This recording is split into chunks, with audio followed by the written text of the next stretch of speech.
Take a sniff, good sir. Your beetroots. Gone, just like that. And without so much as a by your leave. What's the matter? It's my apprentice. He up and vanished while my back was turned. I'd go and look for him myself, but I've got a bakery to run. A bakery that's now short one pair of hands. Loath though I am to rely on the kindness of strangers, I'm at a loss. Please, will you see if you can find him? I'll see what I can do.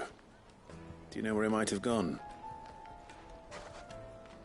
I wouldn't be surprised if he was off somewhere mooning at Drake's Fang. He used to work there, you see. Poor fool left his heart in its hollow. All right. Then that's where I'll start.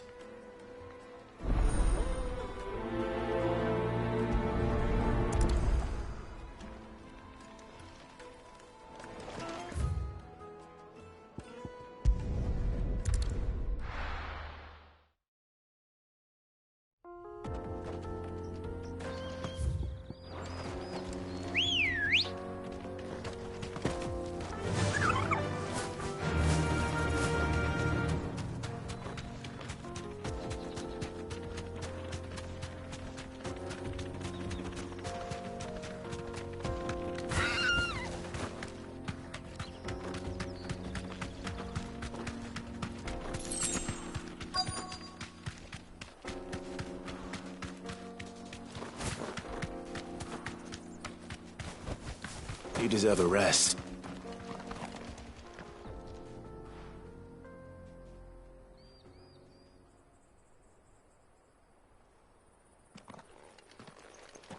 Excuse me. What do you want? The baker sent me to find you. I am a sorry, selfish sod, aren't I? I'm certainly not a baker. Master must have ruled the day he took me in. Time was the sight of the Fang used to calm my nerves. But now look at her. I take it you missed the Mother Crystal. I hated her, but she was all I knew. Worked her mines for years. And when she shattered, part of me shattered with her.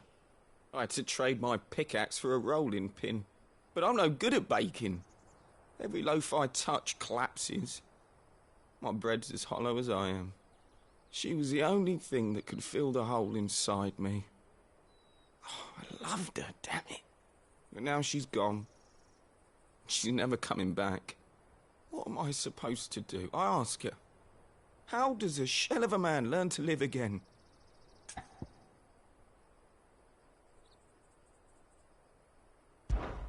Perhaps you could express yourself in your work. If you miss the Fang, maybe you could recapture it somehow. Recapture it? I'm a baker, not a... You know, you might just be right. What a fool I've been! I have to get back to the bakery right away. Thank you. Thank you, my friend. You've opened my eyes. Wait.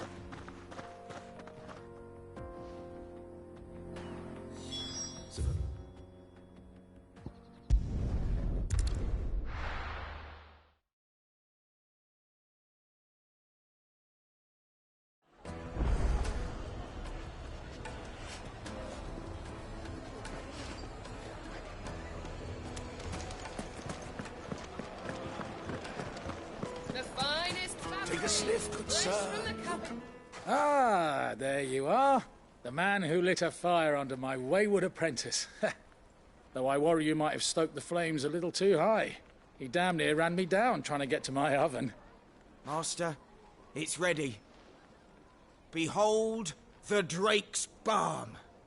A truly unique creation. I dare say it is. Just look at it. A perfect likeness of the Fang herself. Her steepled peaks, her fulsome spurs, her inviting hollow. True, my loaves collapse more often than not, but what's the Fang without her crater? Why, no Fang at all. And look, inside. She's filled to bursting with a bounty of beautiful crystals. Salt crystals! Master, I have found my purpose. I must use my work here to preserve the memory of the Fang. Well, if it tastes half as unique as it looks, I'd certainly say you're onto something. Not only is my apprentice back, but he's finally pulling his weight. With any luck, I might even have a new delicacy on my hands. I don't know how you did it, but you have my thanks.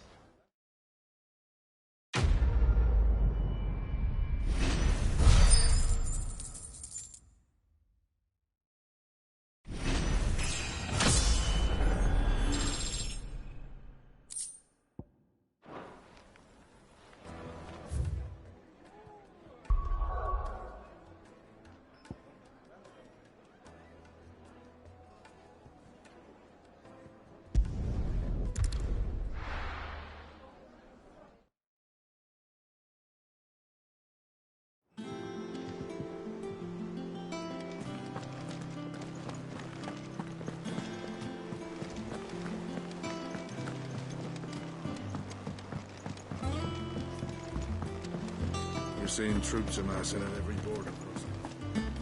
No surprises there. Clive! Quick look.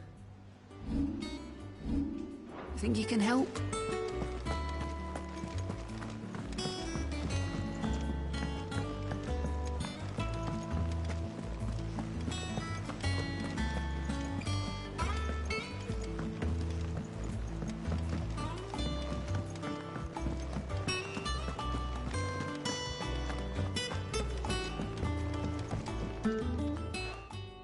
Going after the Stardust then, are you?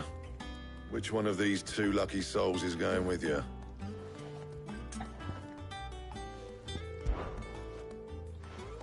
Gav, you're with me.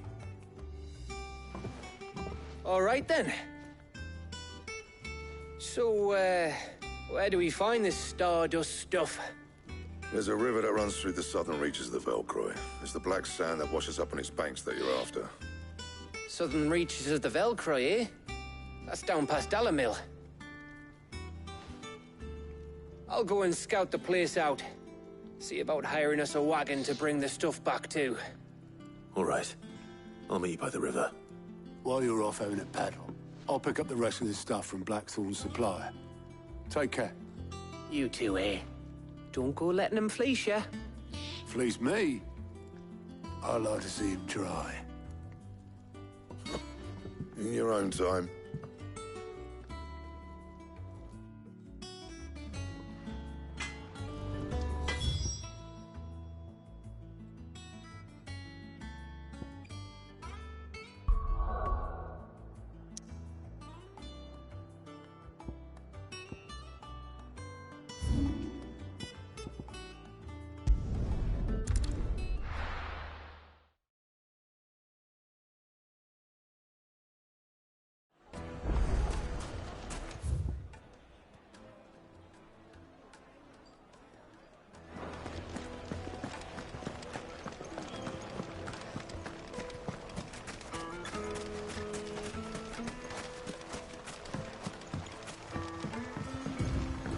Looks like I found the river.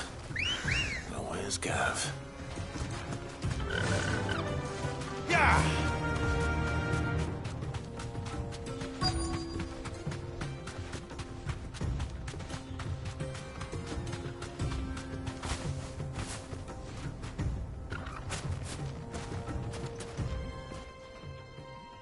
Sorry to keep you, Gav. Better late than never. I've had a quick scout about, and I reckon round here's our best bet if we want to grab as much of this Stardust stuff as we can. Don't know what Blackthorn's planning to do with it, though. I asked over in Dalamil, and they seem to think it was worthless. But if Stardust is what Blackthorn wants, Stardust is what he'll get. There's plenty of the stuff lying about, just begging to be bagged. Then let's get bagging, shall we? We shall. Race ya.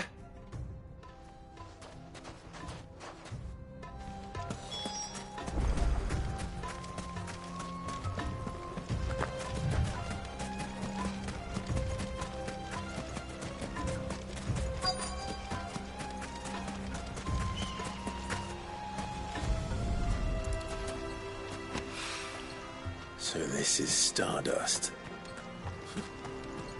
It just looks like black sand to me.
That should be enough for now.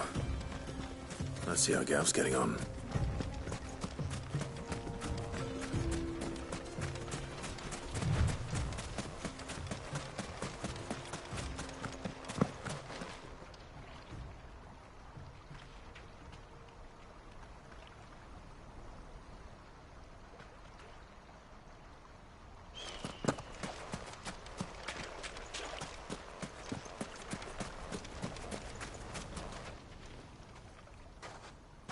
You finished?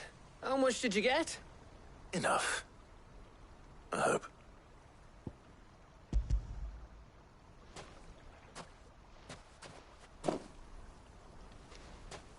Oh, you win. That might even be enough for old Blackthorn. Hey, before we go, do you mind if we have a chat?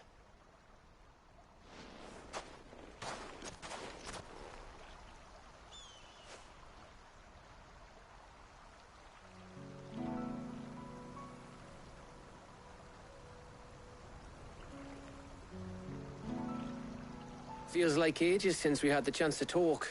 You know, man to man like. It does, doesn't it? Back when you first took Sid's name, we were talking all the time.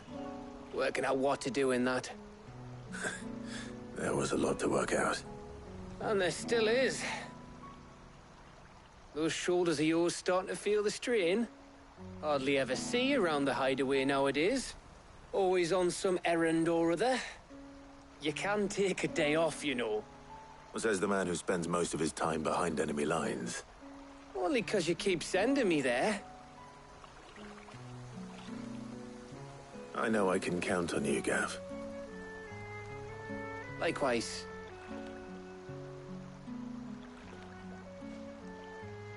So you keep sending me wherever you need to, and I'll keep going. Safe in the knowledge that I have a home to come back to. Thanks to you.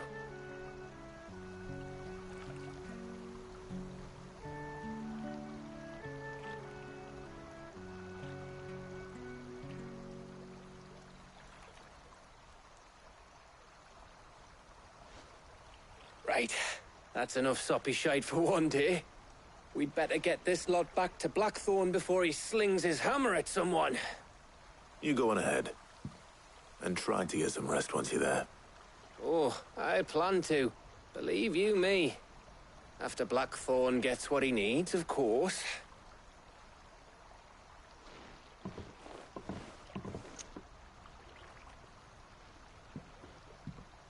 Right. Ready to go home, boy?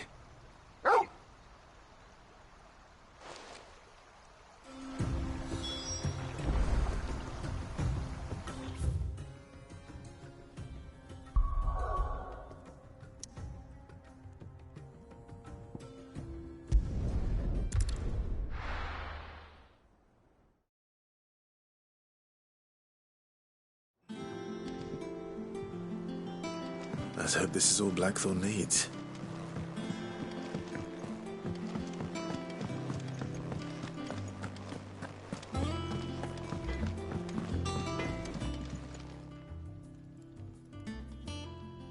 Blackthorn, got everything you need? Yeah. Yeah, I do. Cheers for the stardust. Should be enough to be getting on with. We should go out on maneuvers together more often. It beats sneaking around on your Todd all the time. I'll make a start on putting this thermal plating together then. It will take some time, mind.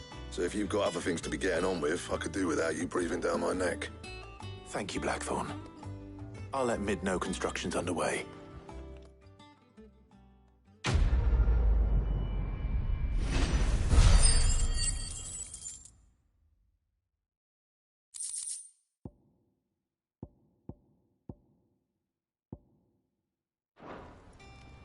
Suppose we'd better be getting back to work too.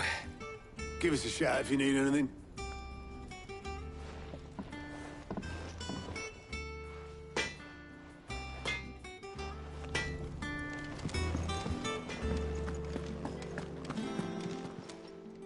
Is it business or pleasure? Go on, then.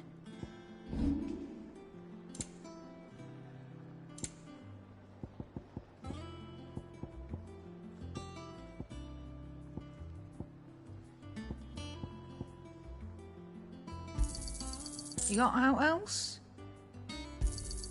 I'll be thankful you got that much. You got out else? I reckon I can find a buyer. Finished, are you?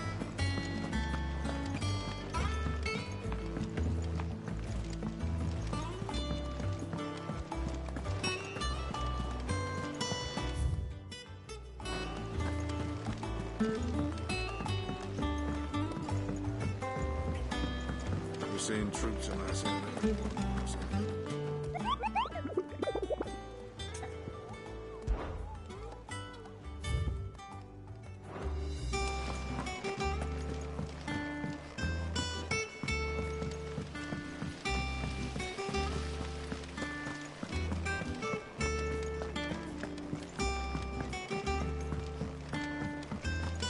Think Mid might need some help.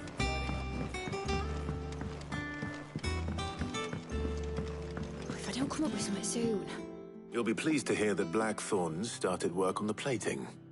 Excellent. 1 down, 2 to go. So, what's next? The helm, of course.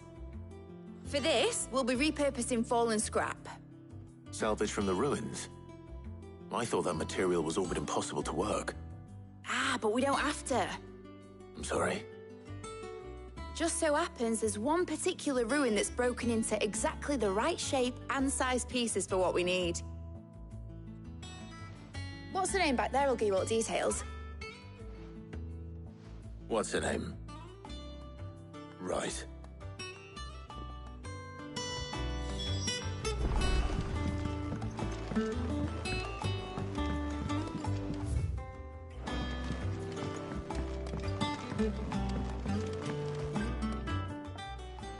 Oh, Sid, is this about the helm? Yes. Mid said I should speak with you. I'll show you the plans then. Here you see the mithril engine, in which mithril is burned to generate heat. That heat is then harnessed to produce motive force. Excess heat is dealt with by means of the thermal displacement stack, which disperses it into the surrounding air. Now, were we to rely on thermal plating alone to achieve this effect, the rate of excess heat buildup would far exceed the displacement coefficient of the plating. In other words, the reactor would overheat and eventually explode. This is where the helm comes in. It connects to the plating, you see, and serves as a sort of thermal sink to absorb all that excess energy. Our experiments have shown that fallen ceramics are remarkably thermophilic. They can withstand and absorb levels of heat far above anything we are able to make today. And not only that, they're also waterproof and immune to rust, making them the perfect material for our protective hood. Why? If sea or rainwater were to enter the reactor proper, it would vaporize instantly. The forces produced would tear the ship from stern to... You can stop there. I understand. Mid said we might be able to use parts of a fallen ruin. Where would I find it? Ah, yes. It's in Lorbert's Pass, near Lostwing. The thing is, well, I probably should have arranged to have the pieces we need brought here sooner. You see, a certain unwanted visitor has taken up residence there. It's no longer a matter of just walking in and taking them. It's, going to be considerably more dangerous than that. I see. Then I suppose I'd better deal with this unwanted visitor for you. Would that help? Oh, very much. Thank you, Sid. I'll gather my team and head there right away. We'll meet you outside the ruins.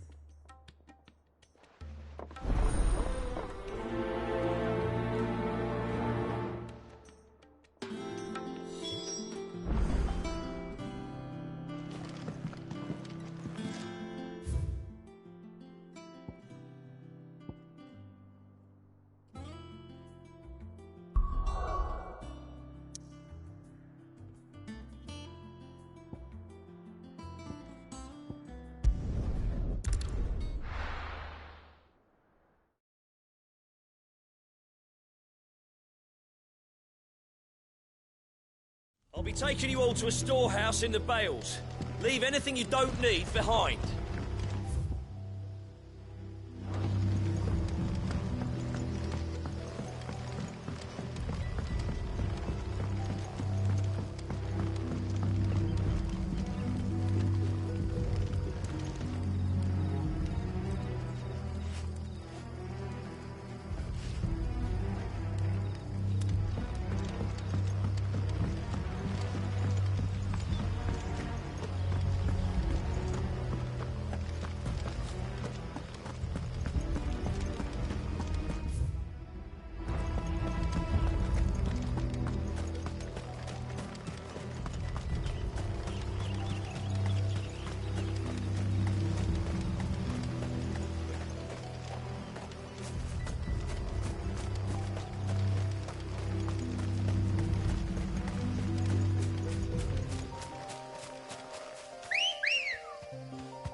Run like the wind.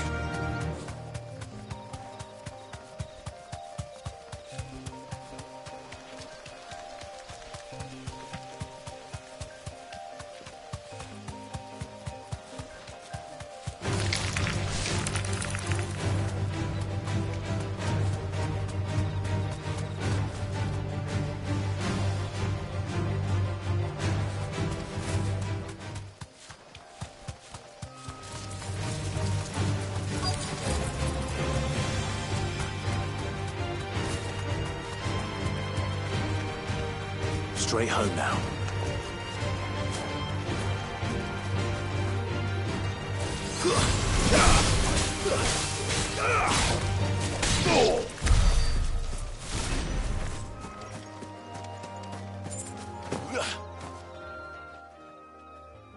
Oh, there you are, Sid.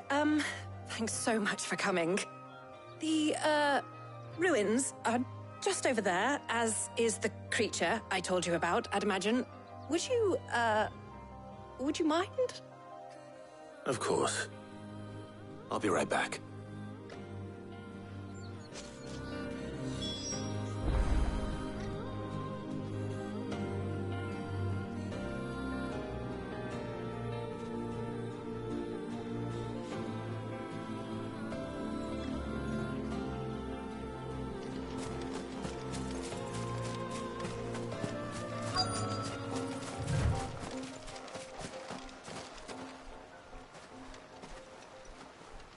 Anybody home?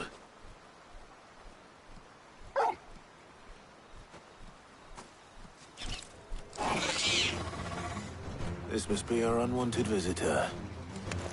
Time to go.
The things I do for you, Mid.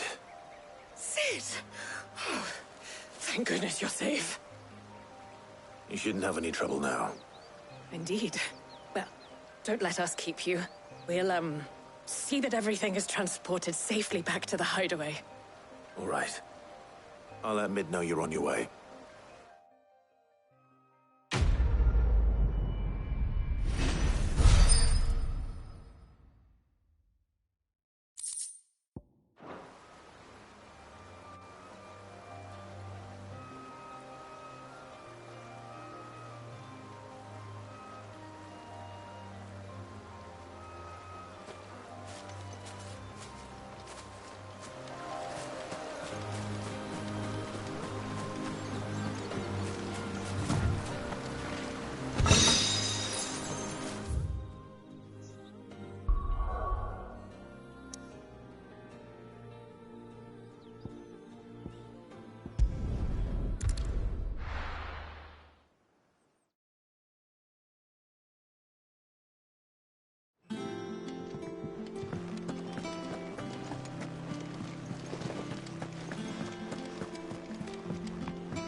You're seeing troops amassing at every border post. Well, no surprises there.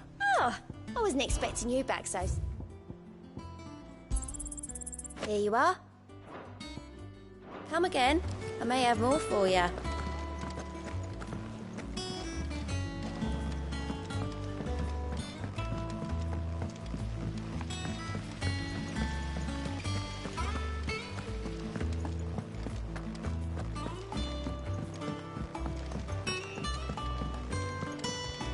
Mid might need some help.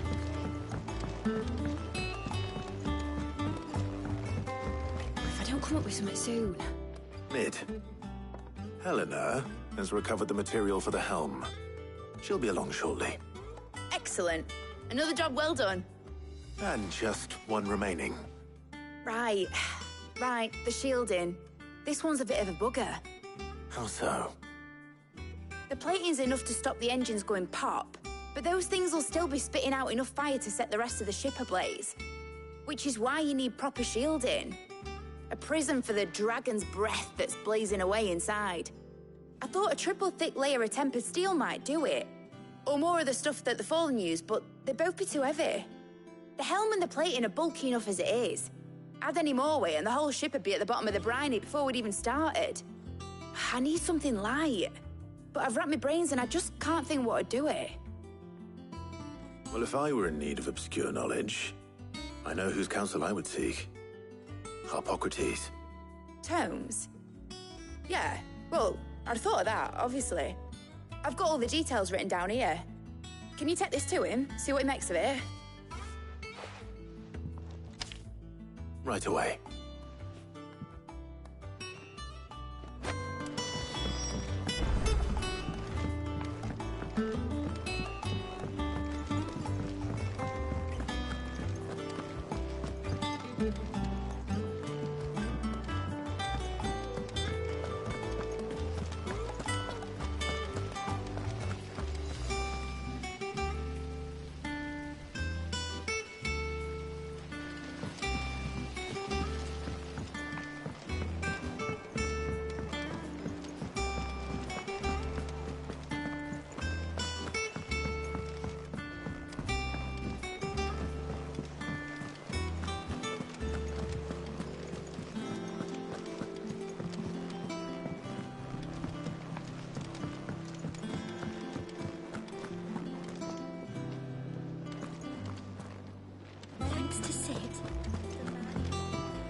Hippocrates, do you have a moment? For you, Clive, always. Well, actually, it's for mid this time. Could you take a look at this?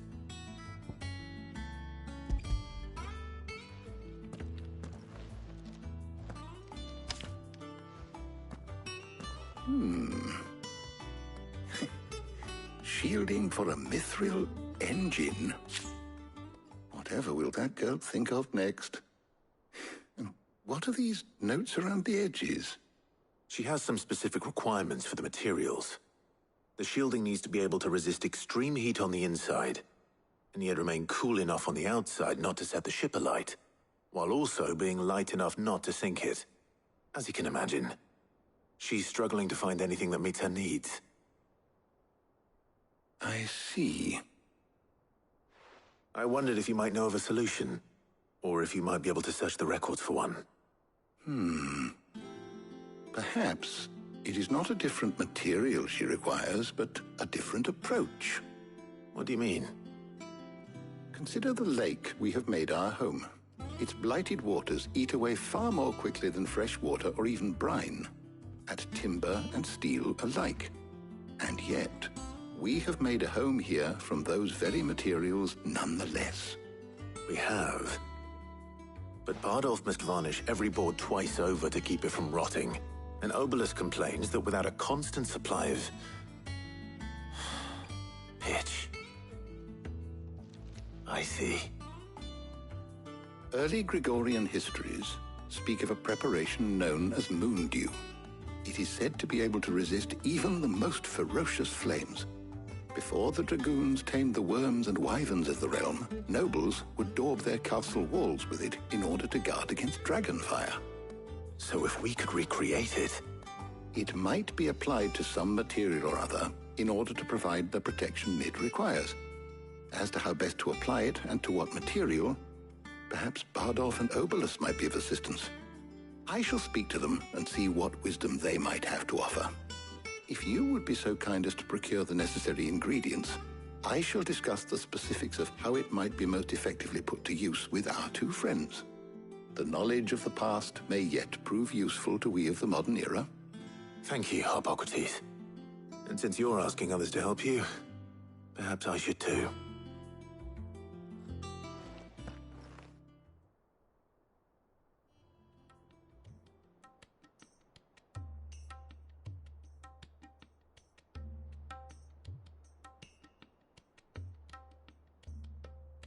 So you need a hand, do you? We do. I'll be heading to market for the ingredients we need. I could do with some help. And some company, too. The other can assist me in researching how best to prepare the shielding itself. Can we count on your aid? Always. Well, if Jill's game. Thank you. I am sure either of these fine young minds would prove indispensable in my research. I leave the decision as to who will go with whom in your capable hands, Clive.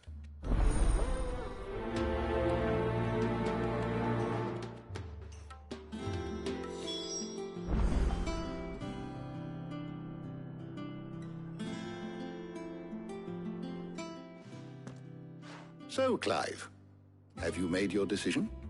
Who will accompany you on your little excursion? Very well. So then, what do we need to find? I have taken the liberty of preparing a list. Here. White chocobo eggs. Pepio nuts. Are you sure this list is right? Everything on here seems very edible. I would have thought the ingredients would be a little more exotic. Though these items may seem mundane, they have potent effects that are rarely exploited, effects for which they were once highly prized. So much so, in fact, that they were harvested almost to extinction, hence moon dews having fallen from favor. Now, of course, they can be obtained with ease. You should be able to find everything you need at the market in Northreach. Is that so? I've been meaning to visit Northreach anyway. I'll set out now. Join me there when you're ready. I will. Until then. You two enjoy yourselves. You too, Talia.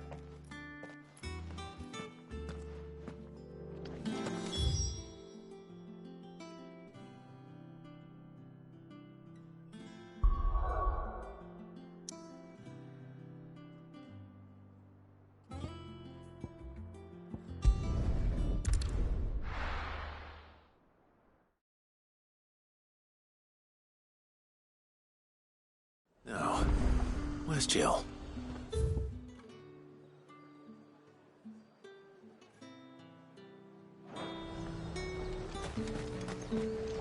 Welcome, welcome.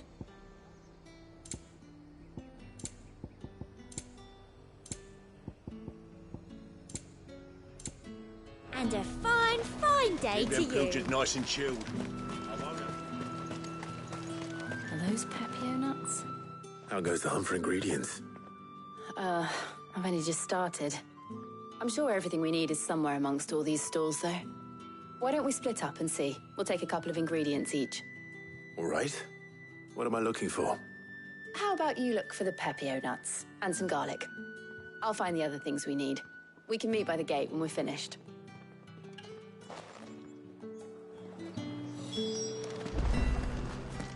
Up! You'll not find a bruised pig. Fresh cuts! Come and get them. Any friend of the innkeeper is a friend of mine.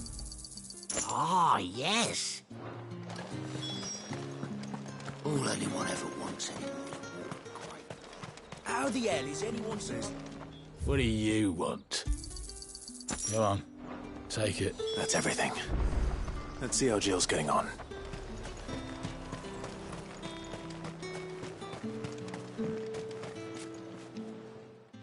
Did you find everything?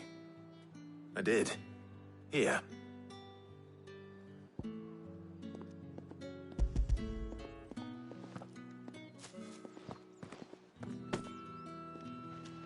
Garlic and Pepio nuts. Perfect. Now all that remains is for Harpocrates to somehow turn all this into what Mid needs to keep her engine cool.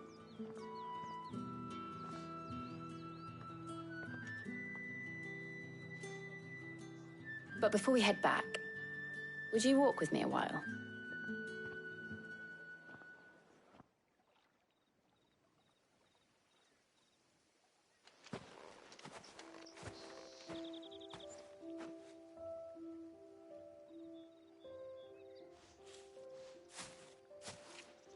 Thank you for asking me to help you today. It makes a nice change. It does. It's good to get away from all the battle and bloodshed for once. Just being here reminds me of when we were children. Do you remember? Walking down Market Street in Rosalith, taking in the sights and smells. How could I forget? What with Torgal's antics. Remember how his nose would prick up at the scent of sausages? He'd go racing away and we'd have to go running after him. We wouldn't catch you now, would we, boy? Was there anything you wanted to buy for yourself while we're here? There was, yes. Well, sort of. Molly in the kitchens told me about a place that sells particularly good pies. Thought you might like to share one with me. I would. Thank you.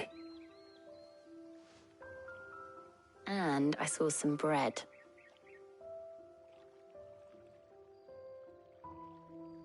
Big white cobs like the baker back in Rosalith used to make. What do you think? I thought we might get some soup to dip it in. But then I tried a slice of the butcher's dry-cured ham, and it was just... oh. You all right? Sorry. It's just... you're right. I really do feel like a child again being here with you.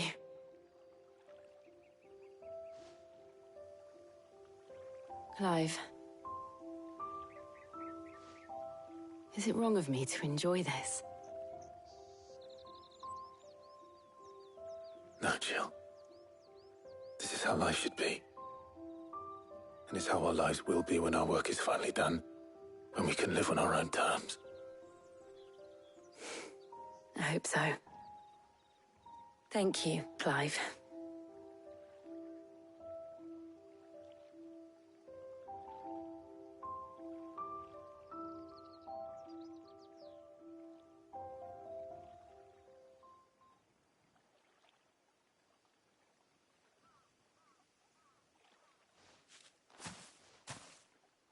Well, I suppose we better be getting back. I need to give these ingredients to Harpocrates and Talia. I'll see you at the hideaway. Take care. I will. You too.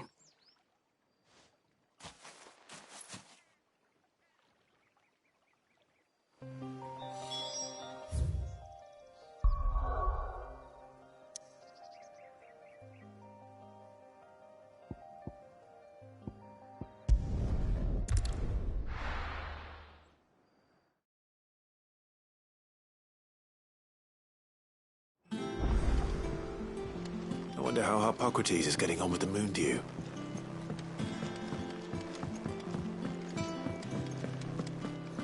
Thanks to Sid.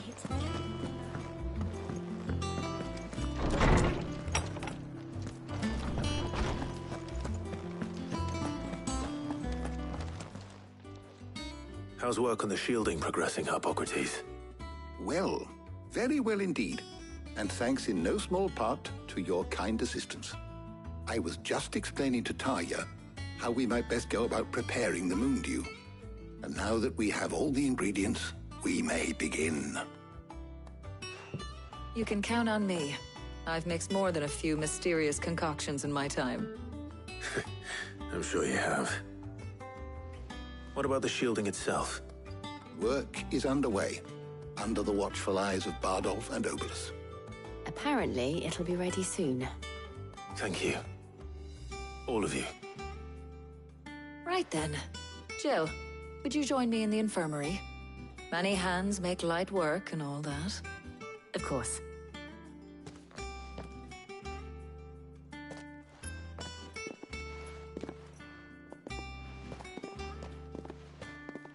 Oh, and Clive, thank you. It was nice just being with you.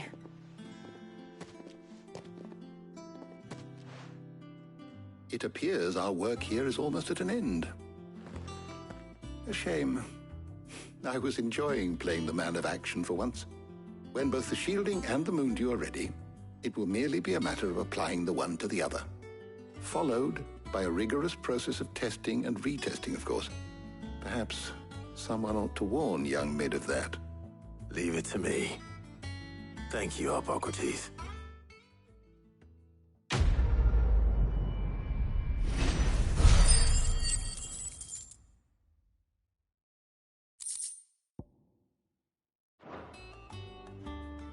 Well, I better go and give Mid the good news then.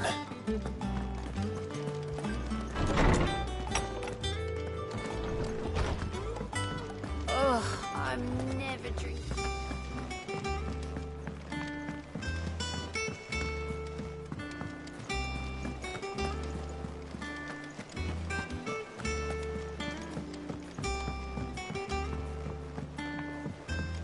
We're seeing troops amassing at every border.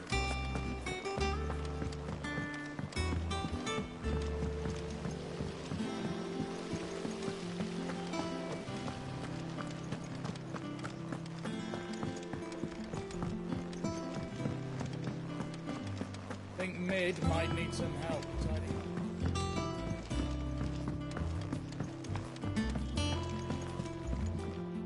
up. Sorry to keep you waiting, Mid. But you'll be pleased to know that work on the shielding is underway. You found something for it?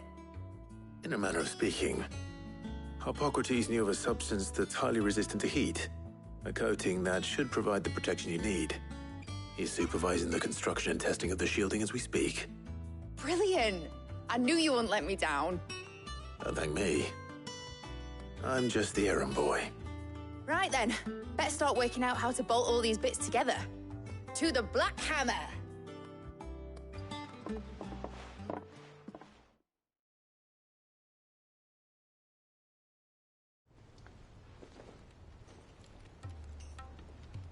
You know, when I got into the smithing game, I thought I'd be making swords and shields, not thermal bleeding didgeridoo-dahs. Displacement stacks. Same difference. Whatever you call it, I ain't putting it together in here. It's cramped enough as it is. Let's take this outside. Mid, you get all the parts lined up on the deck. I'll take care of the rest. On my way! Oh, and bring me the biggest hammer you can find. This is gonna require some precision walloping.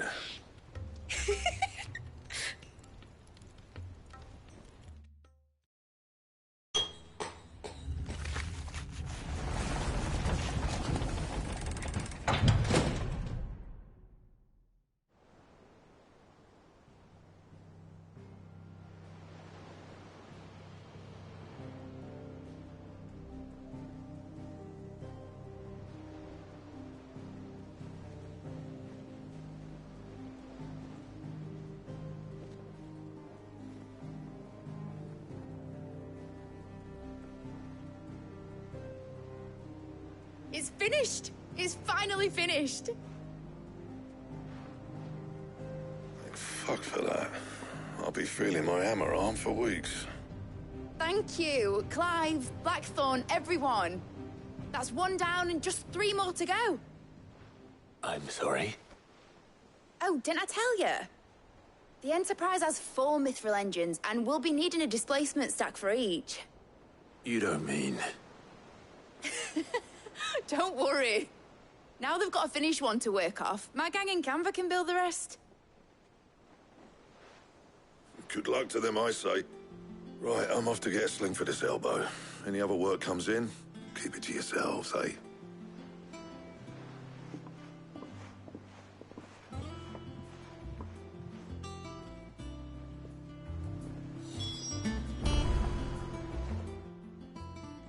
What's the matter?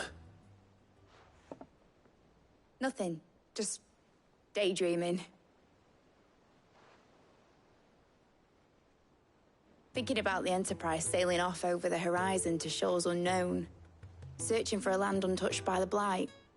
Just like me and my dad planned. So if the worst came to the worst and every scrap of soil in the Twins turned black, we might still have a chance. That's what she was meant to be. You see, one last chance just in case we needed it. But now she's so close to being finished, I've realized I don't want her to be that. I don't want her to be just a lifeboat for us to cling to if things get desperate. I want people to sail aboard her by choice, not from the lack of it. In a world where we're not just trying to survive, but where we can actually live. I'm working on that. And I'll do everything I can to get you what you want. Don't you always? All right. My mind's made up. As soon as the Enterprise is fit to sail, I'm putting her under your command. Sod our plans, I'm trusting in yours. Are you sure about this? Something tells me it's what my dad would have wanted. He'd be proud of you. You were gonna visit his grave, weren't you? I was. And you can come too now that your little project is finished. Right. There's just one thing I need to finish up first. Won't be a mo. All right. I'll let Otto know you're coming. Meet us in the mess when you're ready. Aye, aye, Captain.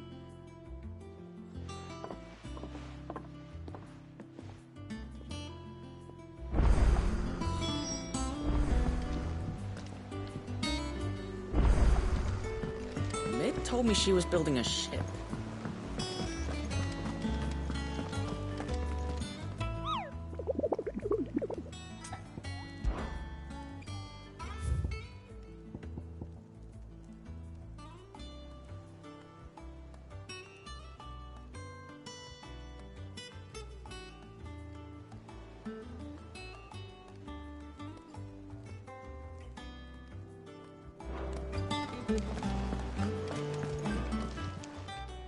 Clive. Here you go. Always something in there.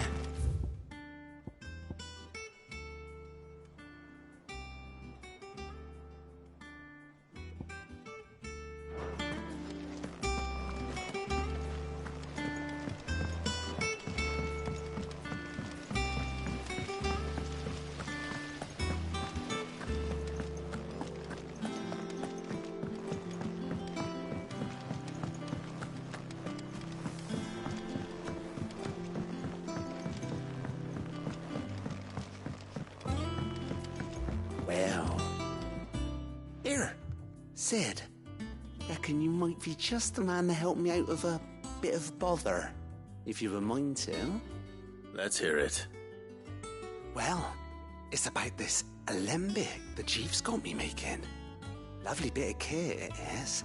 Bung in a solution you want splitting, and it will separate it out, just like that. Problem is, it won't always get rid of all the impurities. And with some of the stuff we need it for, that ain't good enough. Which is why I've been looking for something to filter the liquid we'll be cooking off. And that's where I was hoping you could help me out. I imagine Ty could get some use out of this alembic too. Distilling medicines and the like. All right. Why not? Proper job! So what exactly do you need for this filter? Nothing but bomb ash'll do, says the chief. Gave me a sample she'd obtained from the university stores. Couldn't believe my eyes. You pour the blackest blight water through it, and it comes out clear as a mountain stream. So, I did a bit of reading about where I might be able to get hold of some. And do you know what I found out? It's only the blimmin' bones of a bomb king. They leave them behind when they die, see? I take it that's where I come in. If you wouldn't mind. I saw a billet on the hunt board for one just the other day. Would have gone myself, but, well, fighting dirty great balls of flame isn't exactly my forte. You, on the other hand... All right. I'll see what I can do. Thank you kindly. And a good hunting, eh?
Good girl.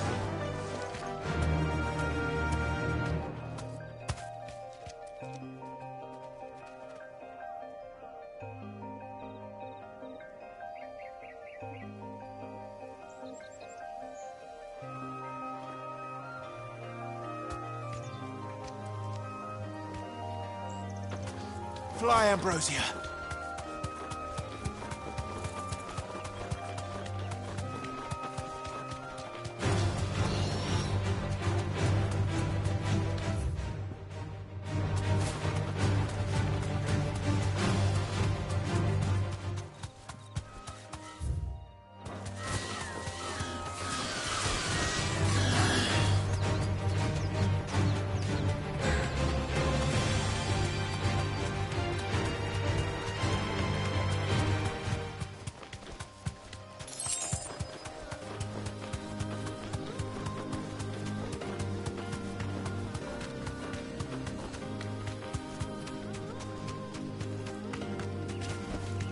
Back to the stables, Carl.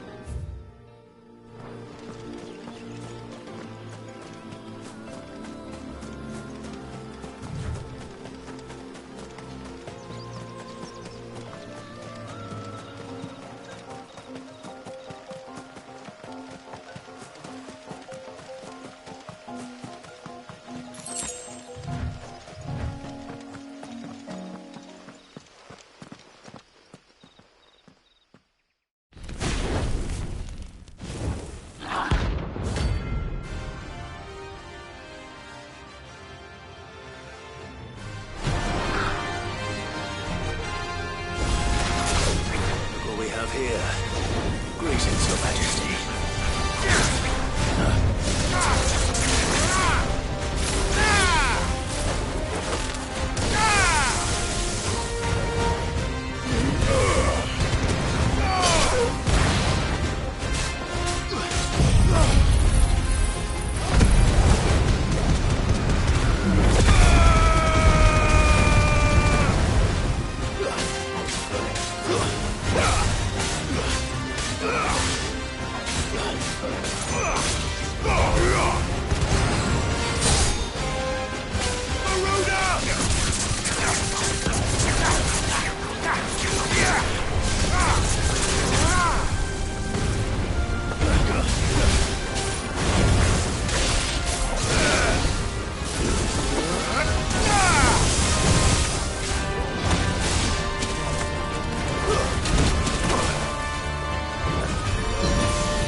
Your reign is over.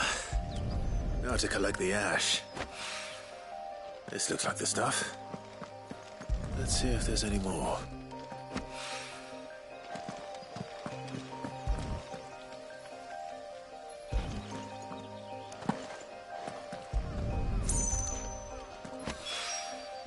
That should do it.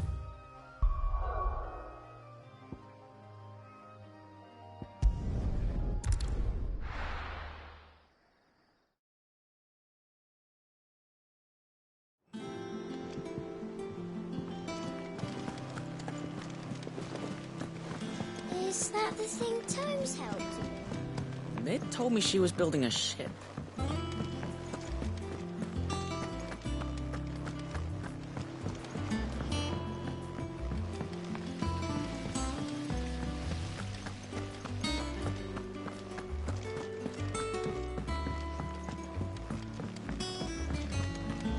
Think Mid might need some help.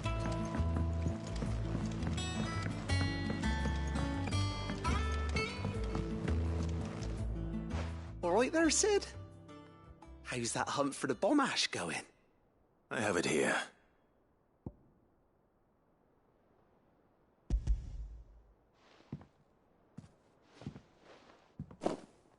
That's the stuff. And plenty of it, too. Enough to keep the Alembic bubbling away for a good old while. You're a gent, Sid. Let nothing say otherwise. Right then. Let's get this contraption up and running.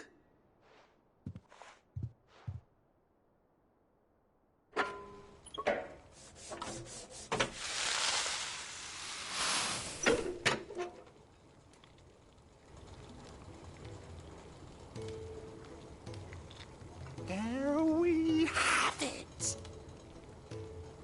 The Telemon Alembic. And it works just like the chief said it would. Very impressive. Says the man who cut down a burning boulder. Speaking of which, I still haven't returned the favor. There's no need. The good it will do for the hideaway is reward enough. Don't be silly. Why don't you let me take a look at that bag of yours? The one you keep your potions in. Reckon I could work some magic on that, huh? What kind of magic? Well, we happen to have isolated a substance in our test run of the Alembic that I reckon will make even the toughest lever supple as anything. Thought we might use it to breathe new life into old boots and the like. Save the hideaway a few gil.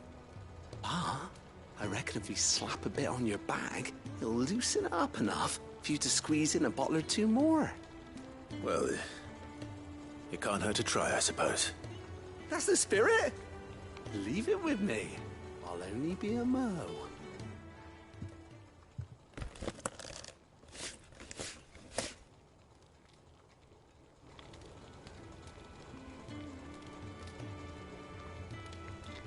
Well, what do you reckon? It certainly feels more flexible. Right? Told you. Thank you. I think. No. Thank you for supporting Mid and the rest of us in our endeavors. Without you, we'd never have been able to discover wonders like that stuff I rubbed on your bag. And I'm telling you, there's plenty more where that came from.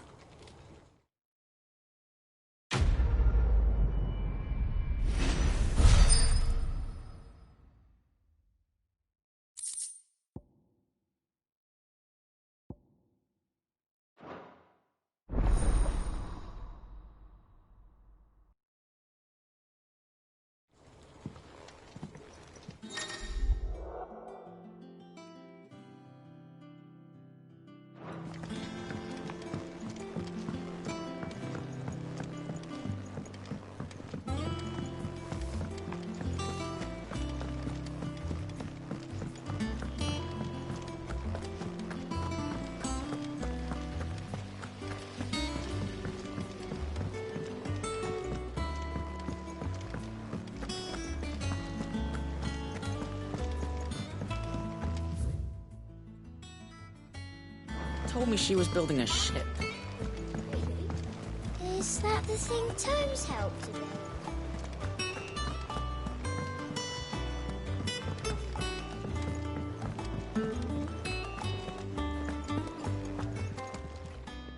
And what can I do for you? Coin purse weighing you down?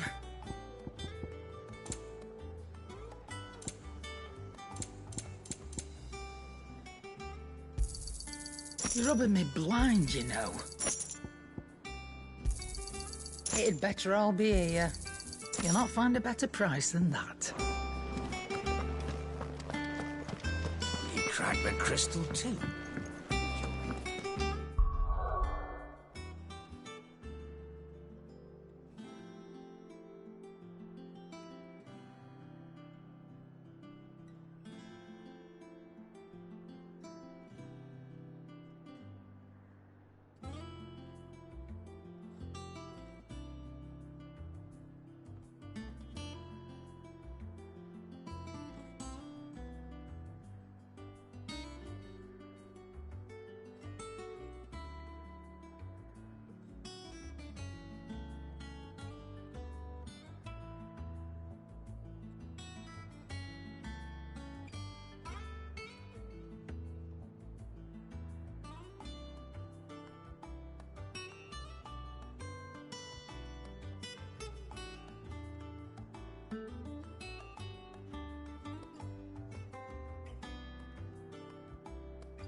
Trouble with the ledgers.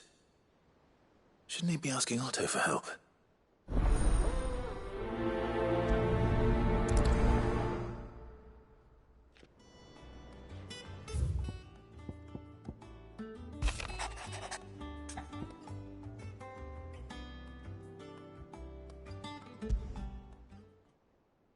What could be wrong with Torgor?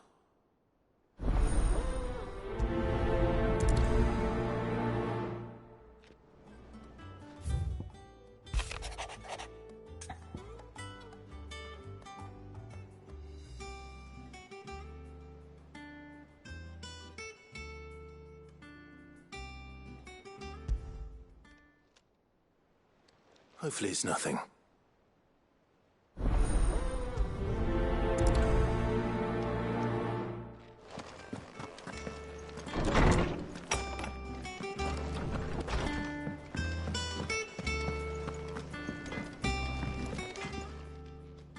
Blackthorn, do you have a moment? Not really, no. This won't take long. I just wanted to ask how you're getting on. August was worried about you, that you might still be doubting your craft, even after learning the trick of that cuirass. Is there something else weighing on your mind? Perhaps sharing your thoughts might help. That bastard's like a dog with a bone.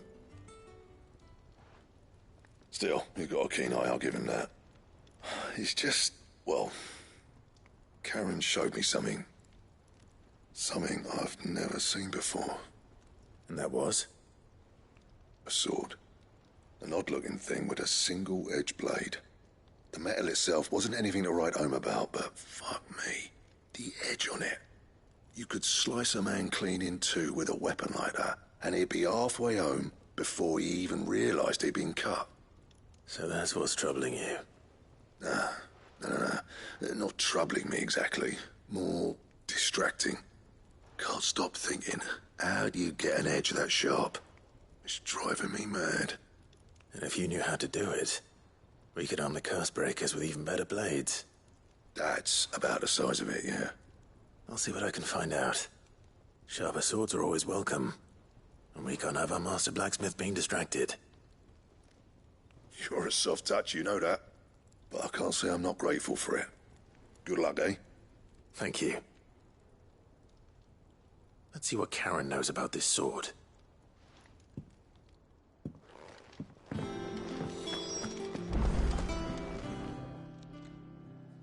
I got your note. You think something's wrong with Torgal? So you can read. Congratulations. But I didn't say I were wrong with him. I said something weren't right. He's not been eating me treats. He used to love cracking the bones from Molly's boiled brown, but now he won't so much as look at 'em. Didn't like him. Which is why I'm of a mind that his mind's on something else. You've not been working him too hard, have you? No harder than usual. Is that it, boy? Do you need a rest? What was it he said he was? A frost wolf? That's what the lawsman seems to think. Then maybe this all has something to do with whatever it is that's woken inside him. I suppose things have been different since Rosalith. Perhaps Hippocrates knows something. Instead of everything, you mean? Perhaps.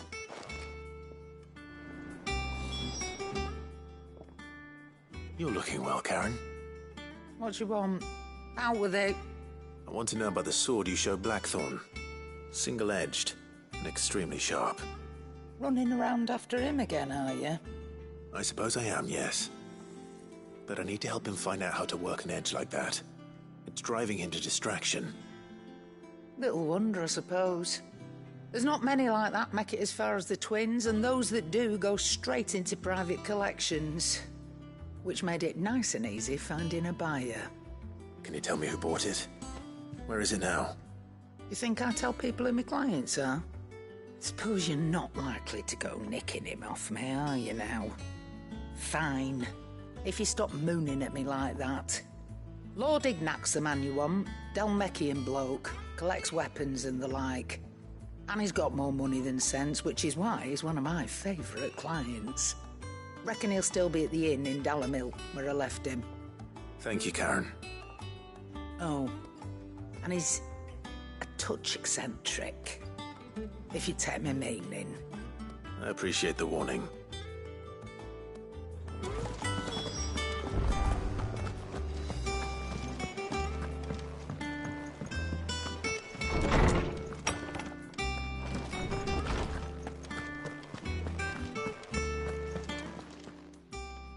Lawsman, I need to ask you about Torgal. Something's not right with him. He isn't ill, is he? I don't think so. But according to Lady Karen, he seems to have lost his appetite, which is certainly a new development. She says he's hardly been touching his bones of late, and she believes it may have something to do with what happened at Rosalith Castle. I rather think she might be right, though not about his appetite. All canids are instinctively inclined to crack open bones for the rich marrow that resides within, and I see no reason why a frost wolf should be any different. Accordingly, I suspect it is not a lack of appetite that afflicts Torgal, but a surfeit of it. If we assume that his newfound magics require additional nourishment to sustain, it may well be that the bones Lady Karen is accustomed to providing are no longer sufficient. Frost wolves, after all, habitually prey upon far larger animals, whose bones may yield altogether different nutrients. As to where one might find a suitable substitute, some antelopes that graze the meadows of eastern Rosaria have been known to grow to a size more than double that of their lesser cousins. I don't recall ever seeing any that large. And little wonder. The oldest and largest such creatures rarely leave the safety of the highlands for fear of predators. The last elder antelope sighting I recall hearing about took place near Cressida, and that was long before the village was abandoned. Even so, it seems like a good place to start. Good hunting, Clive.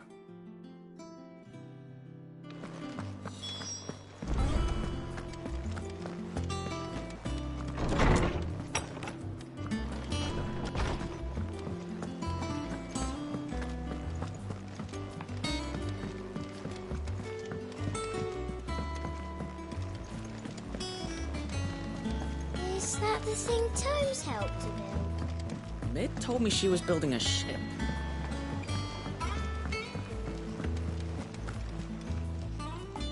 Clive, did you get my letter? That's why I'm here. Shh. Otto might be listening. Is this better? A little. Listen, I've some bad news. It turns out the Hideaway may be slightly behind in its payment to certain lenders, and it's maybe my fault. But I swear to the goddess, I thought I had the numbers square. Sadly, that square turned out to be more of a circle. Zero, you might say. I can straighten it out, I swear, but it's going to take some time, and I'm going to need help keeping it from Otto.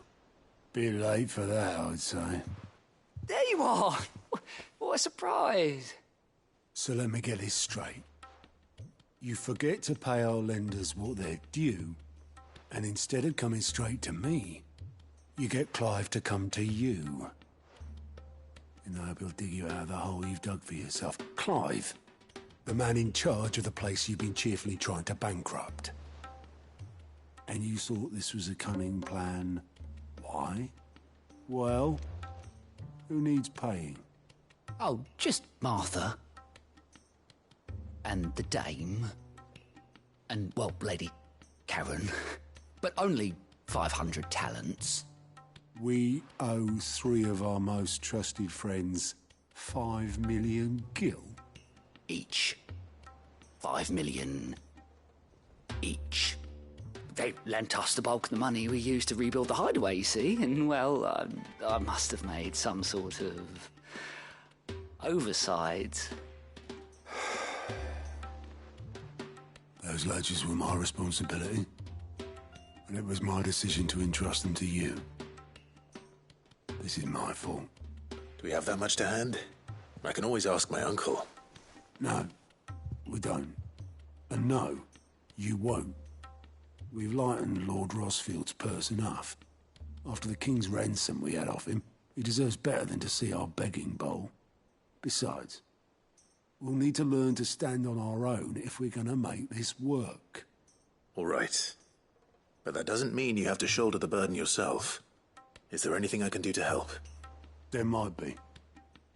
How'd you fancy taking these to Martha and the dame? Rocks. Rocks, he says.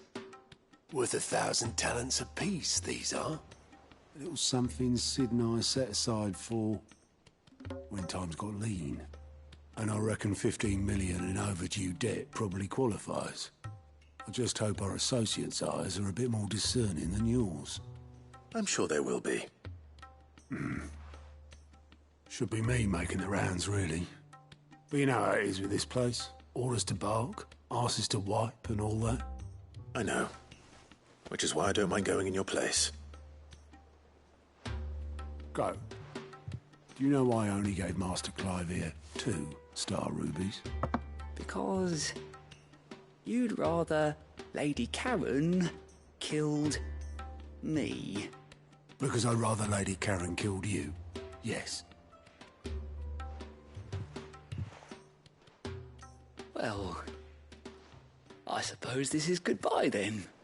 Don't worry. I'm sure Karen will understand. Really? Do you think so? No, I don't.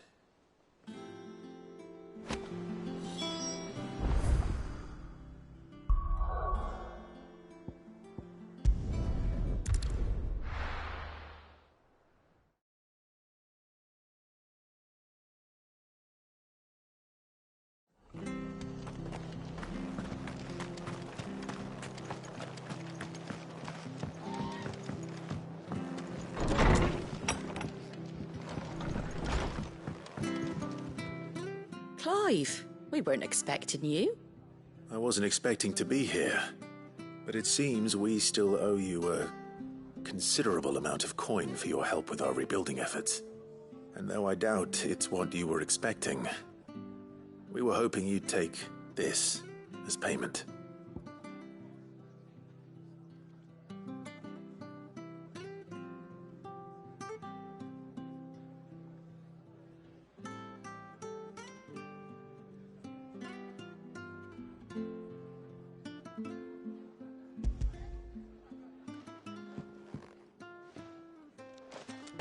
A star, Ruby?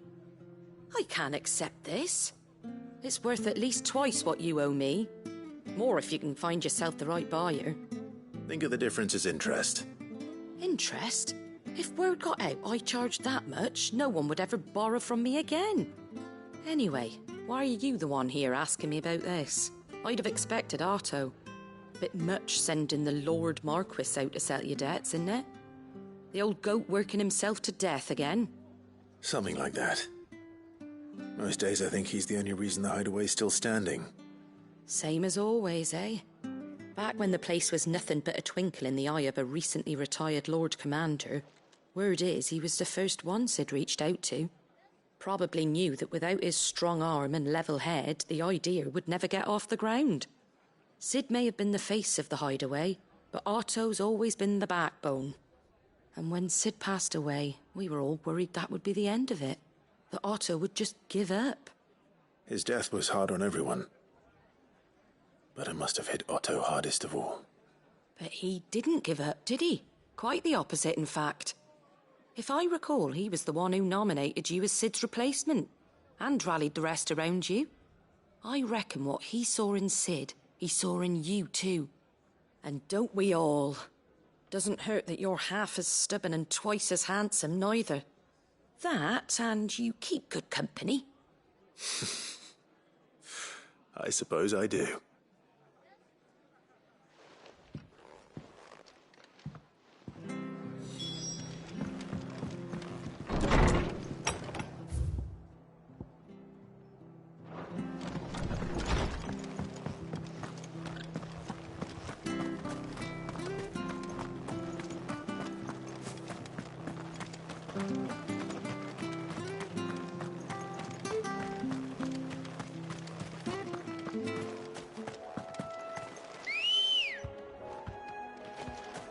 Let's go. Faster!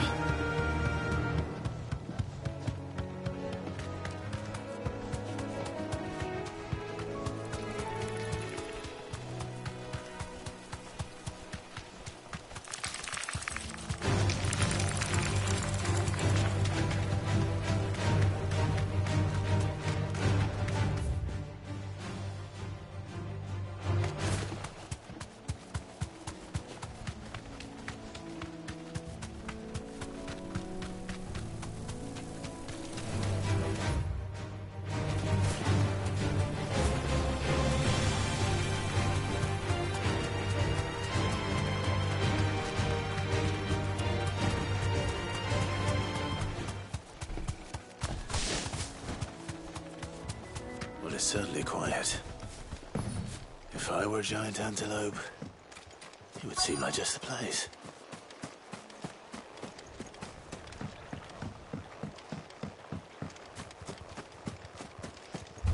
No doubt we'll find one bigger than that. Hungry, Torgal?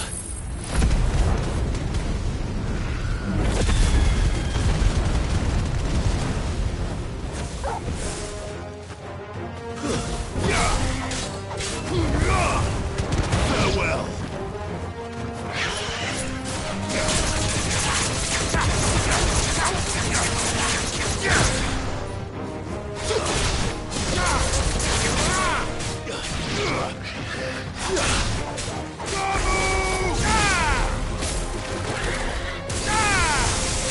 It's over.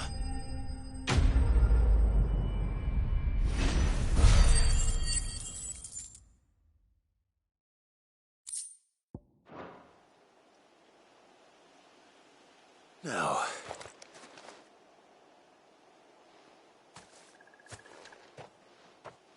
will it be enough, I wonder?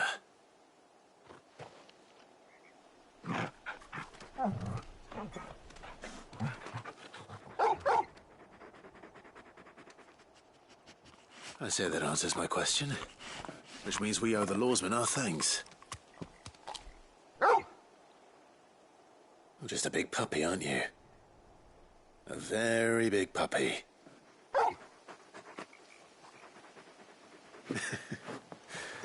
You do know you can take that with you, Torgal. Lady Karen will be relieved to hear you've got your appetite back. Come on, boy.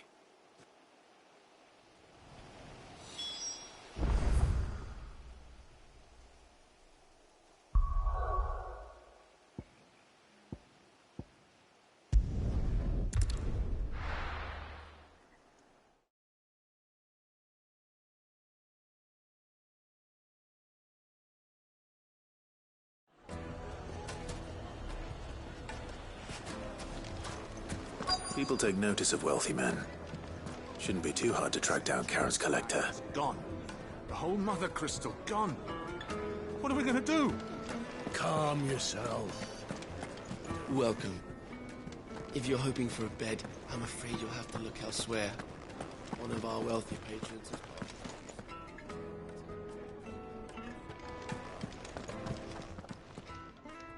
My reputation will be ruined! Ruined! Calm yourself, Lord Ignac, I beg of you, before you do yourself a mischief. Pardon the intrusion, but... Out! Get out! I paid for these rooms so I wouldn't be disturbed. Leave me be! Please, allow me to apologize. His lordship is going through a difficult time, and he's never been fond of guests arriving unannounced. Radim! Get rid of the filthy oaf this instant! Very good, Lord Ignac. Would you mind stepping outside for a moment?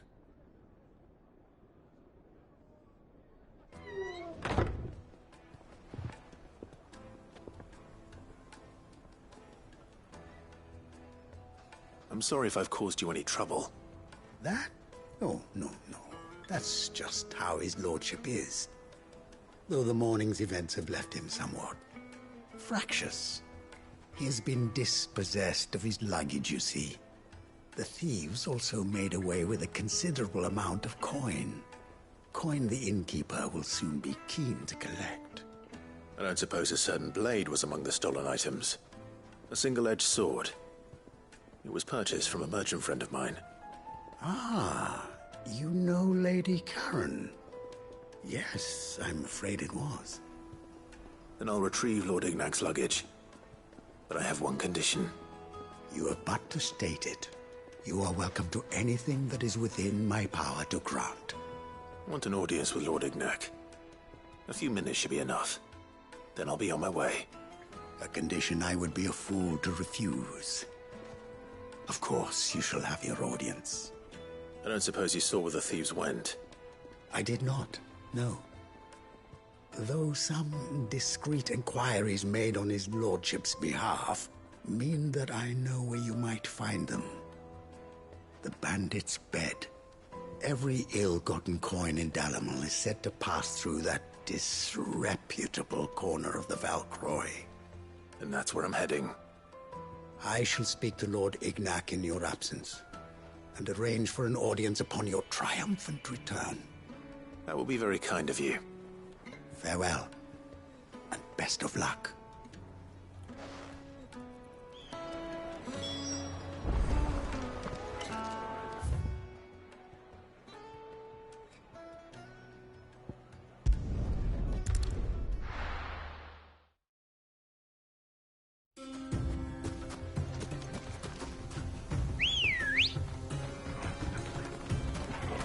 Come on. Run like the wind.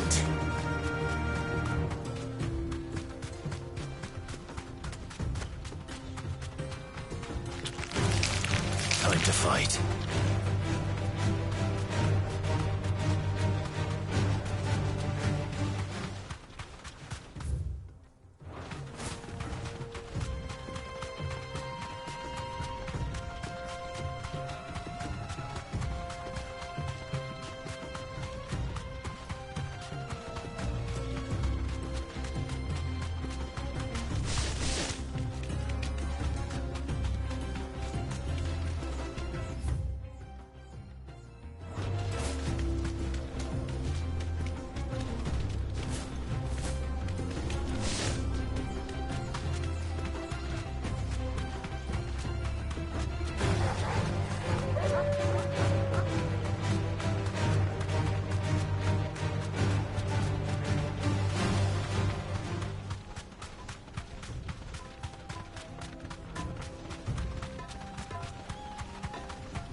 Company! Come on, lads, let's tear the bastard's head off! Nice try.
This must be Ignac's luggage.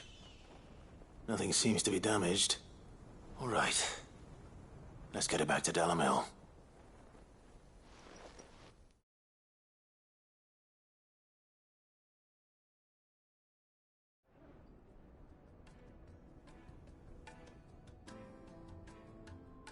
I hear I have you to thank for the return of my effects. What shall I call you, my good man? Wyvern. Glad to make your acquaintance.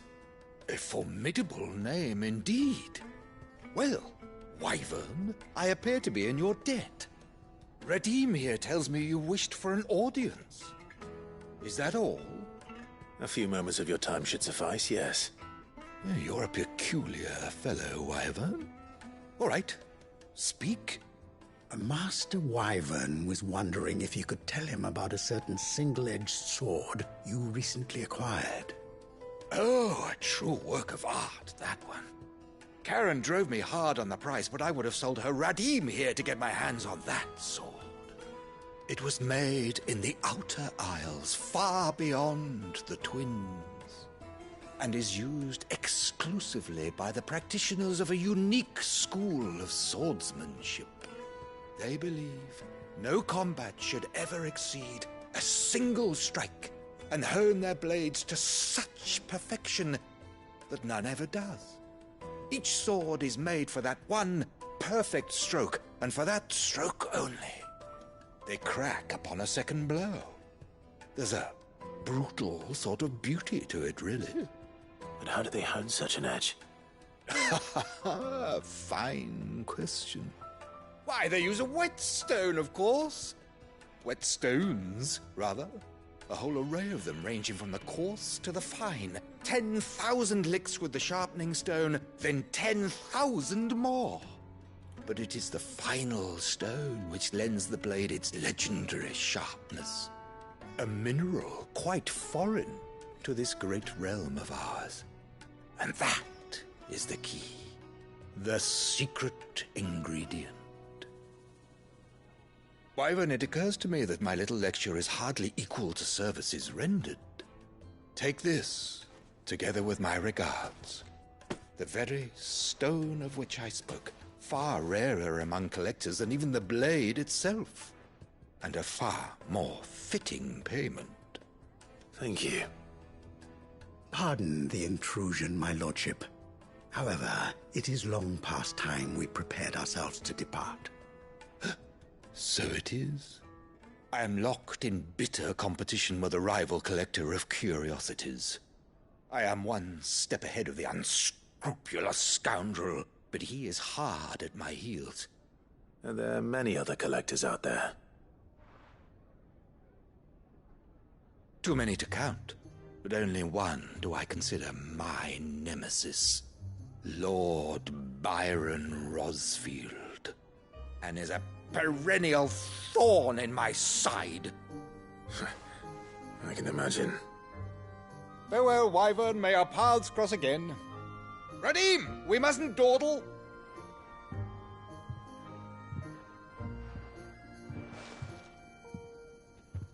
I think his lordship is rather taken with you, Master Wyvern. Thank you again for your assistance. Coming, my lordship. I'll be right there.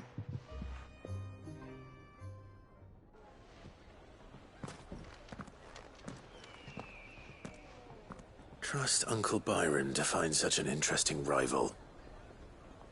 Now, let's see what Blackthorn makes of this whetstone, shall we?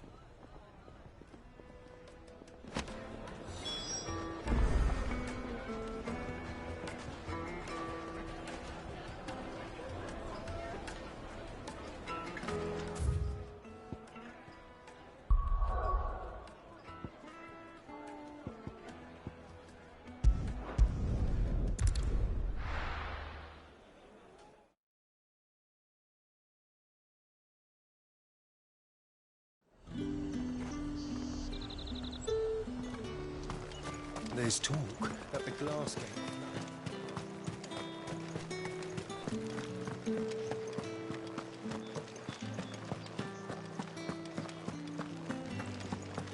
Did you hear? The gates to Heaven Hall in the area were breached by someone. I want to see you again. What am I going to do without sweet water and oil of talc?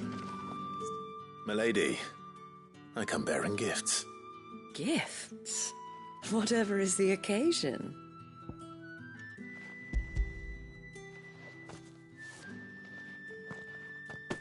Oh my.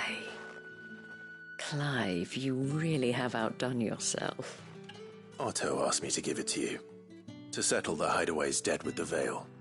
And to compensate you for the time it took us to do so. You disappoint me, Clive. I thought you might finally be warming to me. Tell Otto he can keep his baubles. I tried to tell him as much the first time around. The man owes me nothing, nor does the Hideaway. My contribution to the restoration effort was made freely and willingly. It was the least I could do. You once told me Sid did you a kindness. I'd like to do the same. Please, accept it. For my sake. And for Otto's. For all of us. For all you've done. It is rather fetching, isn't it? Very well. Otto is lucky to have you, Clive. I doubt anything could ever replace his son. But you and the others at the Hideaway are the closest thing he has to family. Otto had a son. Long ago, yes. Sid told me Otto lost him when he was just a boy, and blamed himself for not being able to stop it. I don't know how it happened, whether there was anything he could have done, but it was clear that it weighed heavily on him. I didn't know. How could you have? I doubt anyone did. Besides Sid, I've never met a man more keen to bear his sorrows in stoic silence. An ill habit, given that both have always been surrounded by friends desperate to help them. I'm beginning to see that.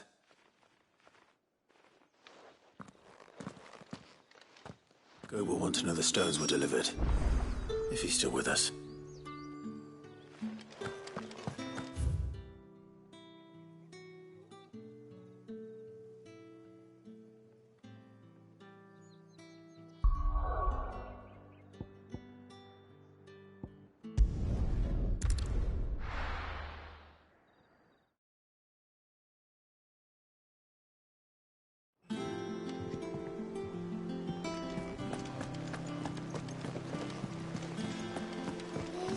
thing Tomes helped to build? Mid told me she was building a ship.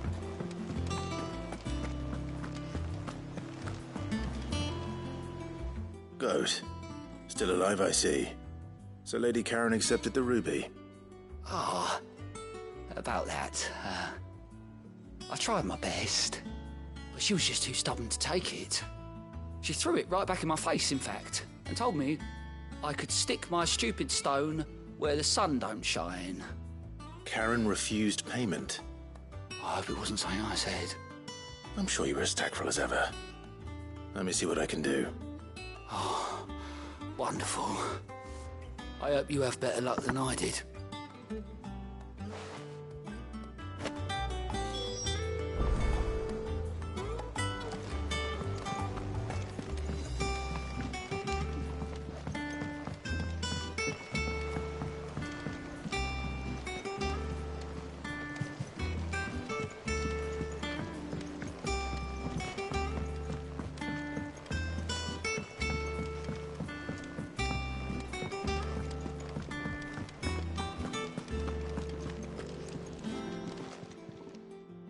Lady Karen, Goat tells me you weren't happy with our offer. Would you prefer the debt was repaid in coin? What debt? I don't recall lending any of you lot me hard-earned gil. I may have tossed a talent or two in the Hideaway's coffers, but those were donations, and you can hardly call it charity if you go asking for it back. Of course not. But one good turn deserves another. And our circumstances have changed. Surely you wouldn't shun the gratitude of a pauper who happened to have become a prince. Oh, so you're a prince now, are you? Fine. But I'm selling it and taking what I'm owed, then you're getting the rest whether you like it or not.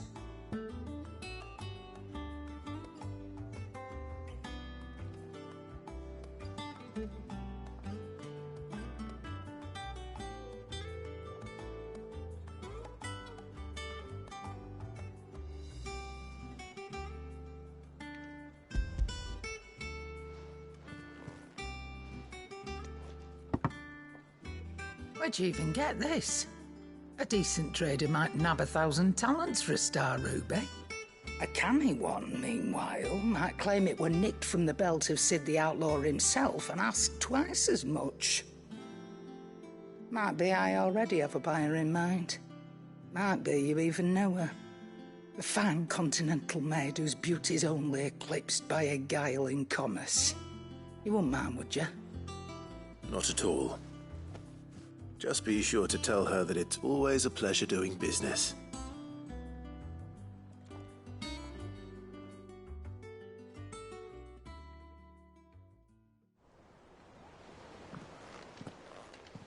I hear you ended up delivering all 3 stones.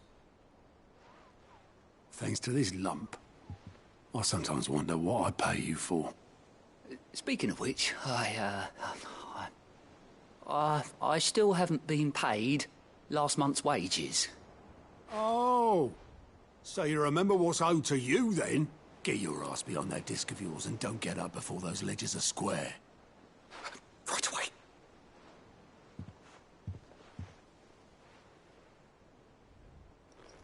I've seen that before. You have, yeah. Plenty of times. It was the only goblet Sid ever used. Either out of habit, or because the filthy sod couldn't be bothered to find a clean one. I knew so little about him.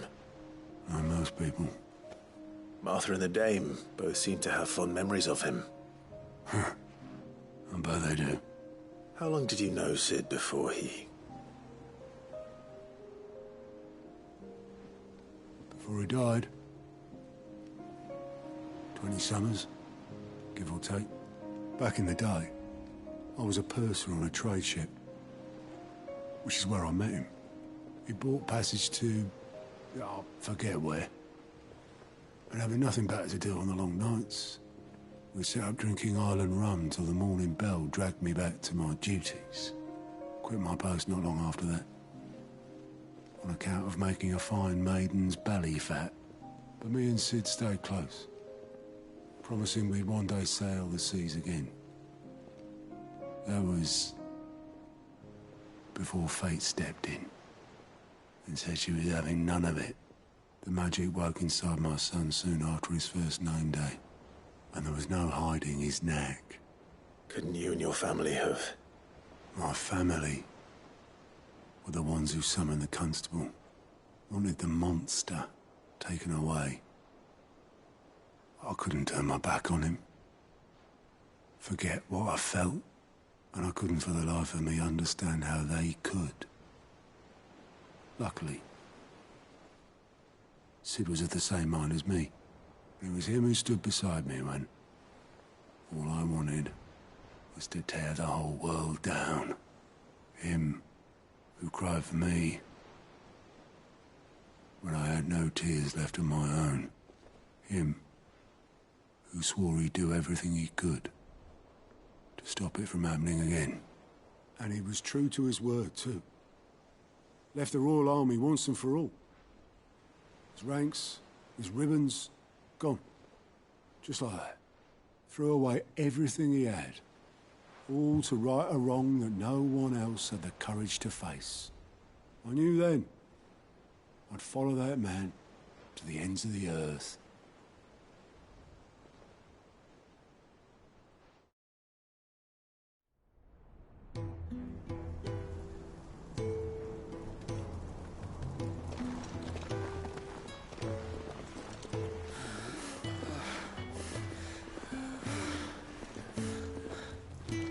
He was always too clever for his own good, was Sid.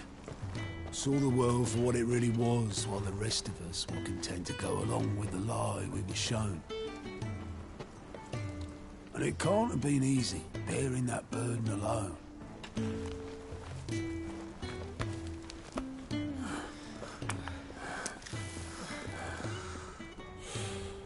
But he didn't let it stop him. He never lost faith in what he believed was right. And that gave us faith in him. Faith he'd steer us true. So I swore to myself that I'd always be right behind him, ready to catch the stubborn sod, if ever he should fall.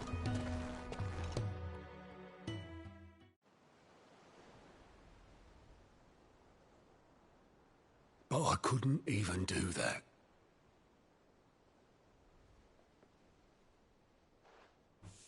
Ignore me. Just the ramblings of a tired old man. Leave that lot. I'll tidy it up in a bit.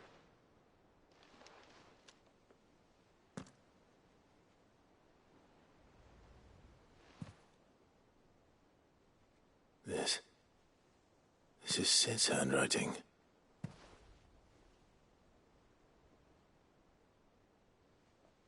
Dear Otto. I may be drunk, but I wanted you to know this place would be fucked without you.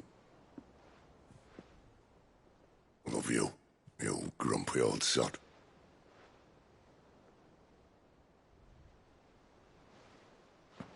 This note. Hmm? What about it? Sid was right. Without you, we'd all be lost.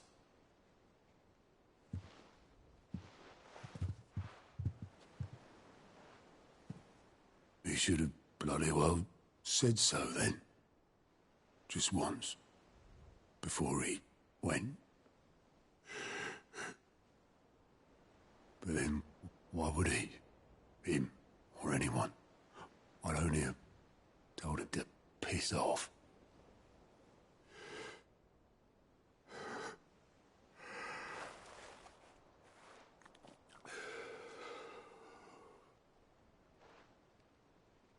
You're wrong, though. Both of you. It was never just me keeping the hideaway afloat. It was all of us. I just shoved people in the right direction, and I barely seem to be able to do that anymore.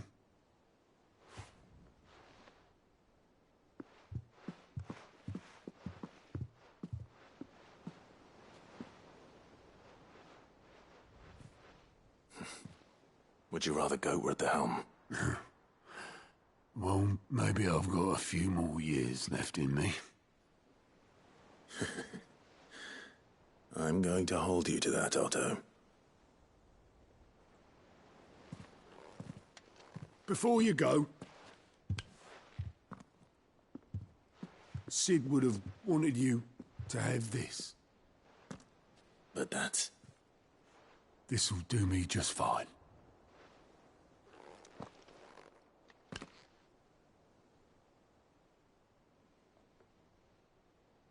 Thanks for the ray of sunshine. I'll see if I can't pay you back. Already have.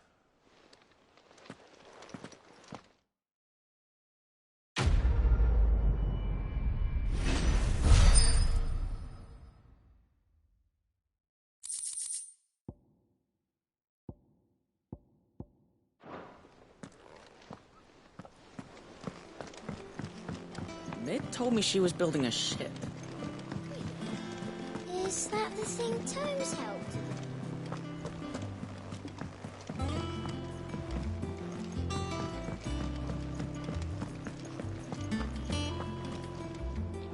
I noticed you and Torgal had gone off somewhere. Take him for a walk, did you? You could say that.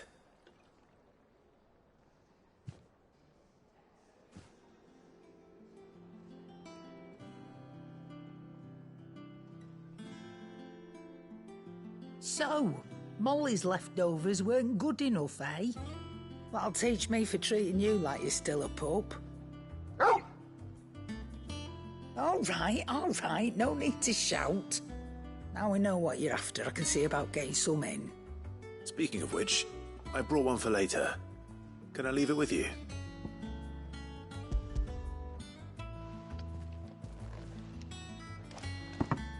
You can, aye. I'm nice like that. In return, you can thank Tomes for me. The bloody know-it-all. I was just on my way to see him.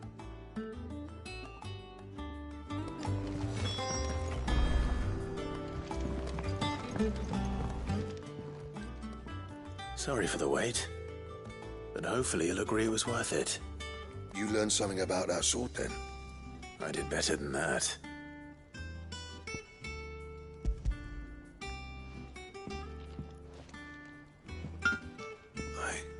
A whetstone? Yes. But not one you'll find anywhere in Valisthea.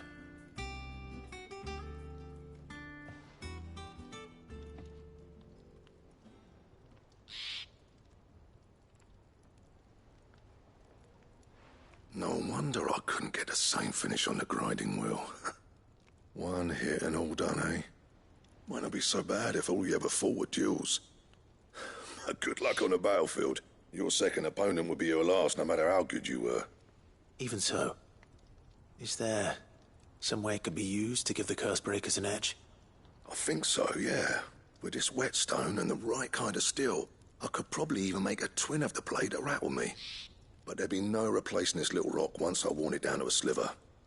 I reckon we get a dozen swords from it, if that.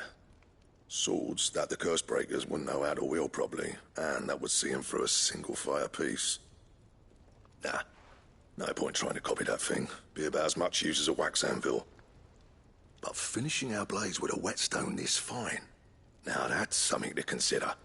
And what's finer than fallen masonry, eh? Or more hard-wearing, for that matter. Just imagine it. Good Valisthean steel with an edge as sharp as any found in the Outer Isles. I won't make a copy, nah. I'll make something much better. I'm sure the curse breakers will be delighted. Just don't push yourself too hard. Don't you worry about me, sunshine. I've been working day and night since I was half your age, and I'll still be here when you're long gone. Hey, thanks, Clive. I mean it. I owe you one, August too. It's good to know someone's looking out for me. He'll be happy to hear you said that. And I'll see that my debt to you's paid. First new blade I make's got your name on it. You come and find me when you've got the materials. All right. I will.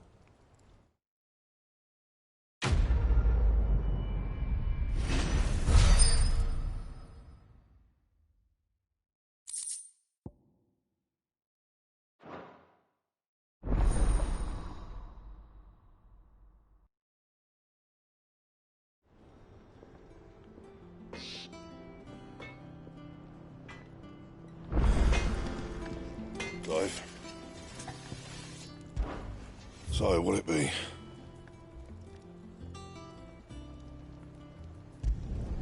Should last you a good while.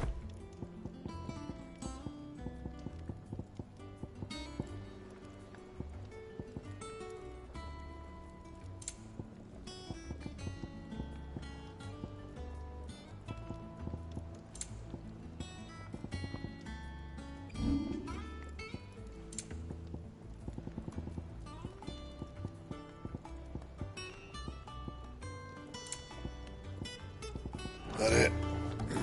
Fine.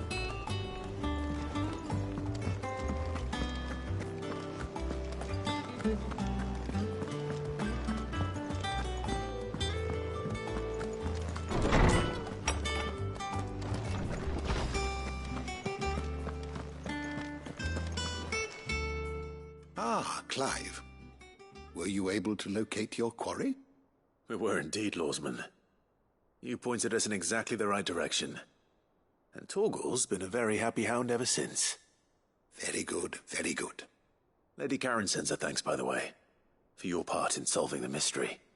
Ah. But that reminds me. After your last visit, I found myself pondering Torgal's talents. Do you recall our conversation concerning Lady Jill's role in Torgal's transformation? About how she somehow woke the power within him. Precisely that. A reasonable conclusion, I thought. But one which raised certain questions in my mind. You see, the Fenrir of legend served Shiva and Shiva alone. And while the powers attributed to him are certainly impressive, the records imply they are somewhat different in nature to those you described Torgal as having used. What are you suggesting? That Torgal may be the beneficiary of more than one icon's power. Consider that in addition to Lady Jill, he has served as a loyal companion to you, your brother, and even the late Cid. In short, the icons hitherto near at hand, or should I say at paw, have been diverse and plenty, and that number has only grown as the realm's dominance have fallen to your sword. One can but speculate as to how all of this has affected Torgal. He has seemed more fierce of late. And if I am not mistaken, he will grow fiercer still. We are fortunate indeed to be able to count him amongst our allies and not our adversaries. Oh, he's more than an ally. He's a friend.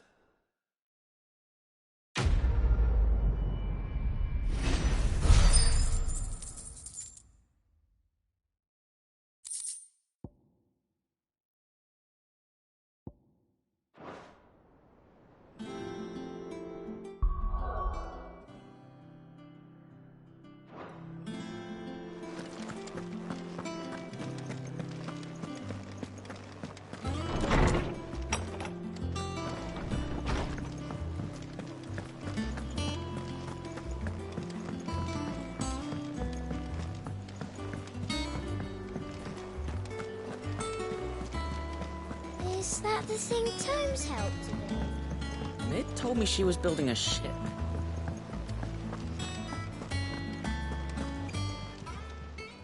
Oh, I wasn't expecting you back so soon. Come to claim your just desserts? All yours. All done?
Sid.